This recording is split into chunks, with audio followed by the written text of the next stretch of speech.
Welcome back to the second and final part of my Metal Gear Solid 2 Easter eggs and references video. And if you're new here and want to watch part 1 first, I'll leave a link to that at the very end of this video, so you can skip over to that right now and watch from the beginning. Otherwise, without any further delays, we continue.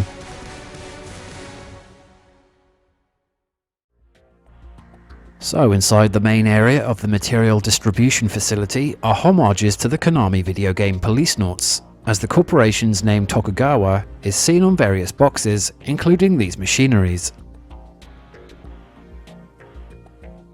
Going down the stairs, you'll find a pile of boxes that promote another Konami game. Called Zone of the Enders, it was released in the same year as MGS2. There are some more boxes within the Strut F warehouse, this time showing McFarlane Toys on them, with a familiar looking logo. This refers to the actual toy company founded by comic book writer Todd McFarlane, who created the character Spawn, and whose company has made many MGS figurines.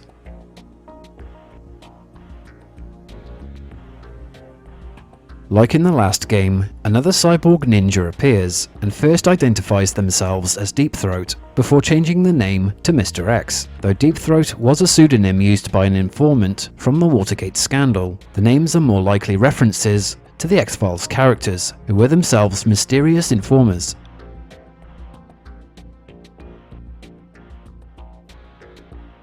During the battle with Fortune, shooting bullets at her will only result in them whizzing by and missing, as nothing seems to harm her. But this also includes throwing grenades, because if you try using any on Fortune, they'll fail to go off and just pile up on the floor next to her. There's a couple of humorous moments that can happen during the battle with Fat Man. While Raiden is preoccupied with the bombs, Fat Man will sometimes remain still long enough for the seagulls to start perching on him. What he doesn't expect is the bird behind him will peck his head. And there's another moment that can be easily missed when Fat Man will attempt to skate circles backwards and fall hard on his face.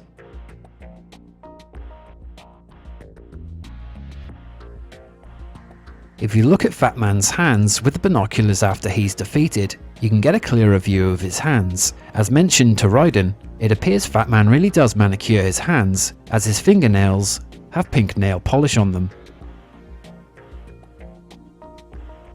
Though it's not too difficult to find the last bomb after the boss battle, you can hear a few optional codec calls if you're struggling for clues. As the timer counts down closer to 0, Rose will eventually suggest looking for the bomb on Fat Man's body, which will almost start a humorous argument between Jack and Rose.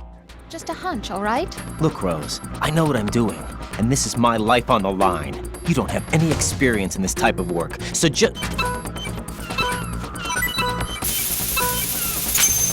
And if you save the game right after this event, the conversation will carry on by a smug Rose.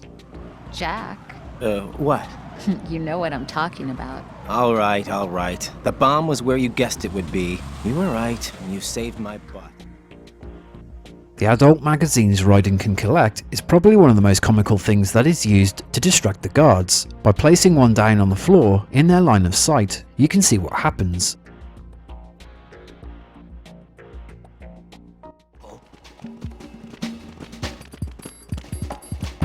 Yeah, baby.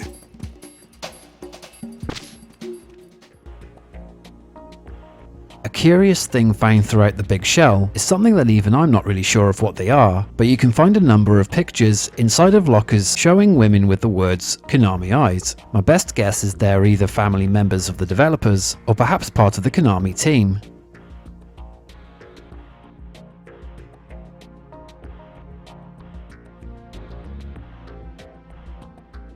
In many Konami games are Moai statue heads, based on the ones found on Easter Island, that appear in their games dating back to the early 1980s, and the MGS series is no exception, as many are hidden around the big shell.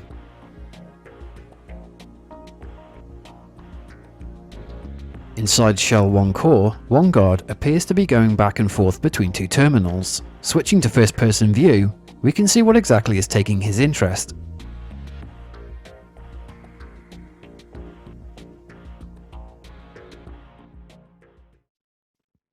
Going over to the parrot, there's a few things that can happen. Try shooting at the bird, and you'll discover the cage seems to be protected by the same tech worn by Ocelot and Fortune to help deflect projectiles. Try shooting it repeatedly, and the parrot will try calling for help. Enemy sighted. Requesting backup. It'll even react to the coolant spray. This sucks. This sucks. And using the directional microphone on it several times, the parrot will start repeating the question. You must be Ames. You must be Ames. You must be Ames. Also on this floor are 3 Konami posters. The most obvious one that's visible is the Police Noughts poster, but there are 2 more hidden out of sight that you can only see in first person. The wall next to the node has posters showing Zone of the Enders and Metal Gear Ghost Babel. While in disguise, Raiden can get close enough to view 2 guards having a lewd conversation, as one of them is making obscene gestures. After they go back on patrol, if Raiden goes to the parrot, it will reveal a location based on what the guard was pointing at. Top of locker. Top of locker. Going over to the lockers will reveal an adult magazine out of reach. Hitting it enough times, a bunch of magazines will fall to the floor for you to collect. Inside the room with the hostages, a couple of things can happen. On the physical side of things, Raiden can attack them and will get a codec call from the Colonel and Rose reproaching him, and Rose will even go silent on him if he tries to save.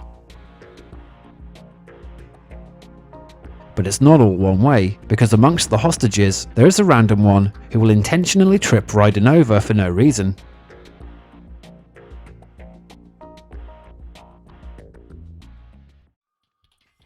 There are different things that can happen while using the directional microphone. If the player keeps asking various hostages of their aims and gets it wrong, Raiden will become increasingly frustrated.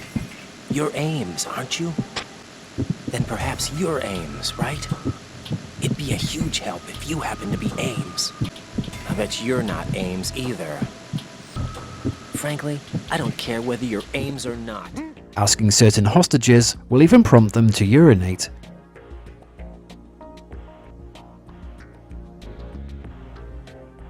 But, by far the strangest thing that can happen is if you point the directional microphone toward a female hostage and press the L3 button, Raiden will guess their measurements. 37, 37, 37, 35, 25, 37. During the meeting between Solidus, Ocelot and Olga, if you turn the directional microphone toward the bathroom, you'll hear a returning character from the Shadow Moses incident, who will later be named as Johnny Sasaki. To come all the way to New York just to get hit with a barrel attack? What luck. Oh! This one's worse than that one up in Alaska. The same man with stomach problems in MGS4 who eventually goes on to marry Meryl Silverberg. During the boss battle with the Harrier, if the player attacks Snake or the chopper that Otacon is piloting, it'll provoke a response from them, and even a counter-attack if Raiden continues. Down! We're on your side, remember? Ah!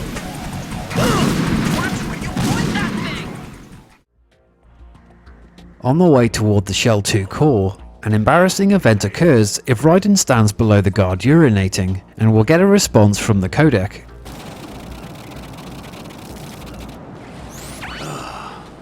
Raiden, my sympathies. Sneaking missions are called wet works for a reason after all.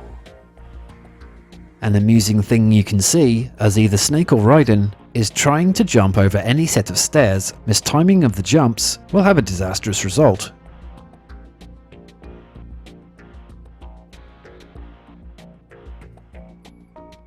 If the player goes into the small lobby next to the room where the president is being held and knocks on the wall, Johnson will go over to investigate, keep tapping on the wall, and he'll start to get irritated with Raiden. Who's there? Knock it off. Knock it off.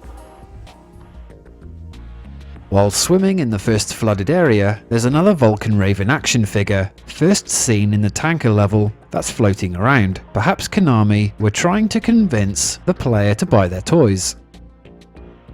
Konami mentioned that the design for the character Vamp was actually based on a famous Spanish flamenco dancer, Joaquin Cortez, and you can see the comparison between them best during the boss encounter.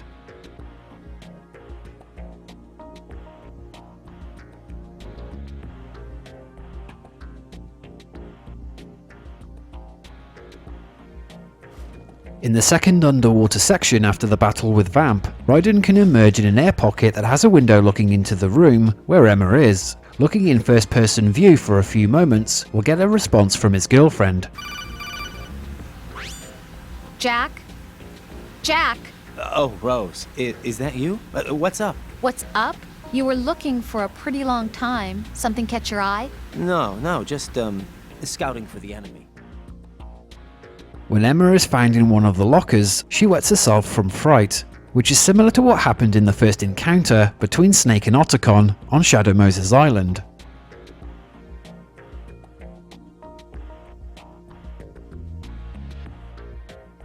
Her name, Emma Emmerich Danziger, or EE, is a reference to a character in Jack Finney's novel Time and Again, albeit a male, named Dr. EE Danziger.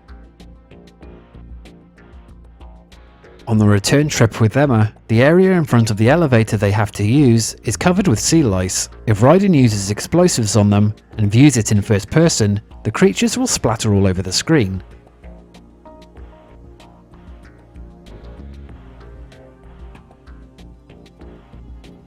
At the Strutal oil fence, there are a couple of amusing bits of dialogue that can be heard with Emma if the directional microphone is used. Behind the first structure, Emma talks to herself and mentions Raiden's hair, who gets offended by that remark. Phew, safe, I guess. If I've managed to get this far, it must be thanks to that Raiden guy. What is the deal with him? He's got a weird name, dresses pretty weird too. But I got my own ideas about that hair. I wonder if it's, well, it must be. Emma, about what you said behind that column there. Huh? What are you talking about? Can I just say something? Sure. This is my real hair, okay? When she reaches the second structure, you'll hear an interesting conversation between her and Johnny Sasaki. Freeze! Ah! A girl? What are you doing here?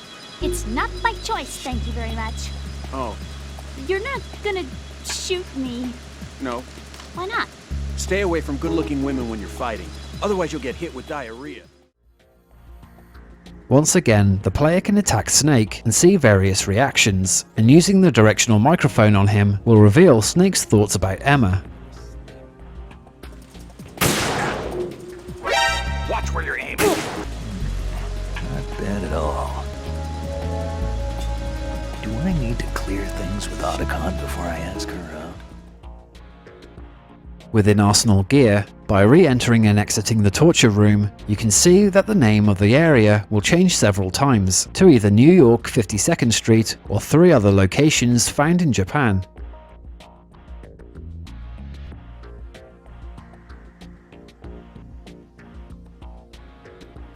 If Raiden is discovered by an Arsenal Gear Tengu and is quick enough to return to the torture room, he can cancel the alert by pretending to be bound to this contraption, and a Tengu will even comment on Raiden. Wish I had that.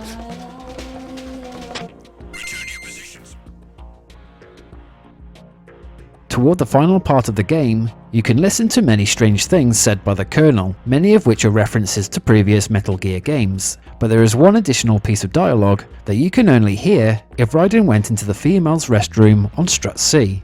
I can't believe it. That someone who has committed all those twisted acts in the woman's bathroom would make it this far. Well, this is the end of the world. And during the final cutscene, something can be seen in the background just after Raiden views his dog tags. There's a quick shot of Vamp standing in front of a car who just appears to be watching them. By zooming in, you'll even earn a trophy achievement on the PS3.